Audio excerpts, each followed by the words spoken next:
Hi, thanks for clicking in. Prime Minister Yingluck might not have seen this coming. She is now under criticism in the wake of prolonged floods that are wreaking havoc in several provinces.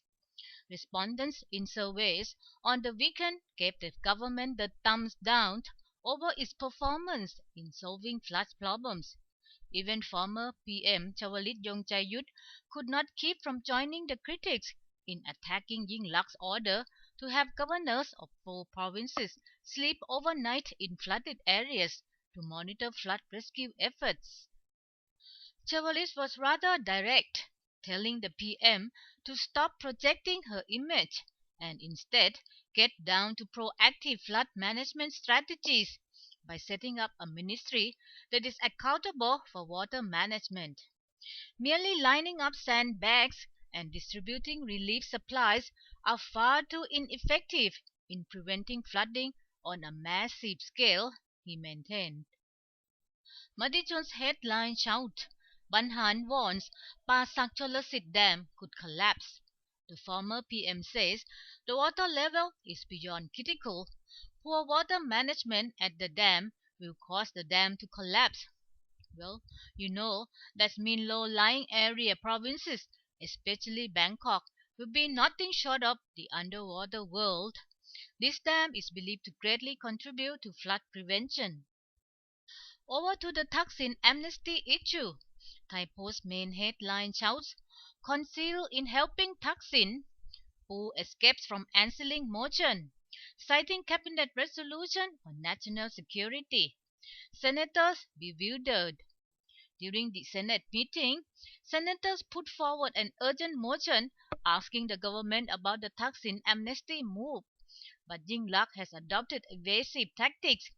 First, she got her deputy, Prachapom Nok, to answer, but he did not turn up, citing his official obligation in Chiang Rai. And finally, the cabinet secretary reported that Yingluck will not answer the questions because it's against a cabinet resolution that requires ministers not to review information that could adversely affect national security. Well, what logic is that?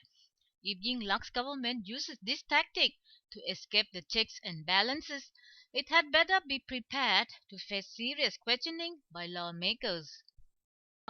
In the business arena, Matichon's business section headline says inflation in September contracts 0.33%.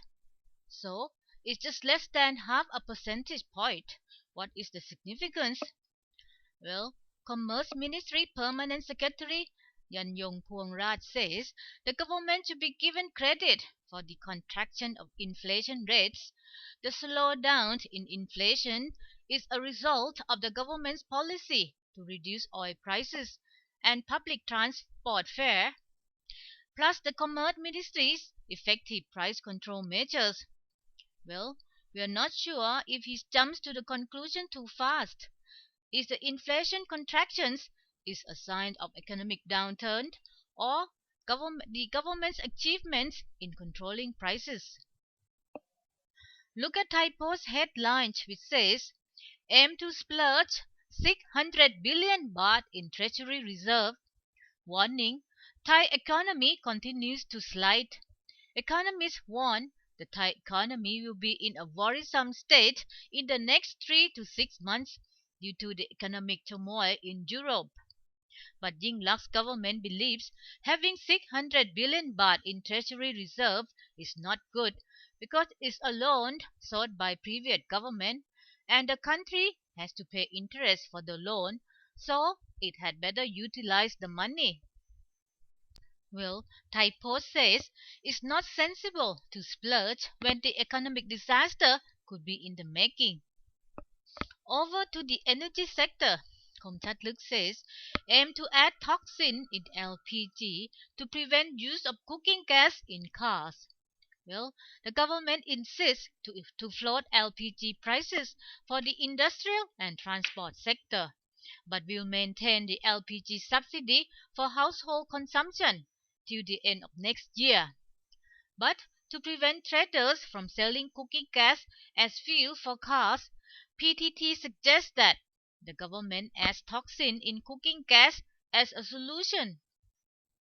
Well, we are not sure that this is definitely going to take place because motorists are planning to take the government to court if it increases the LPG prices. Senator Rosana Tositakun says she will help the motorists file the complaint with the administrative court because she agrees with them that the government's policy is not right. Since the country can produce 6.6 million tons of LPG, only half of which is used by the transport sector and household consumption.